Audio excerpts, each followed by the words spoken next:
歡迎大家嚟到 Office Pro， 唔好忘記訂閱我哋嘅頻道，咁樣就可以第一時間收到我哋嘅更新。Outlook 郵件變更字型和樣式，選擇檔案，選項，郵件，選擇信纖和字型。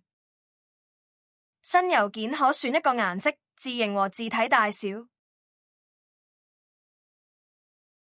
係預覽可以睇到你嘅選擇。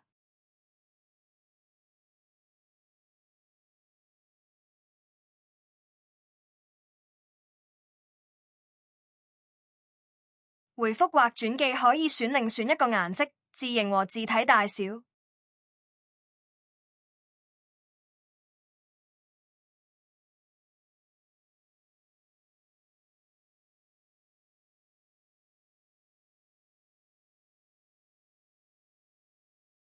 希望今日嘅介紹幫到大家，記得 Like and share.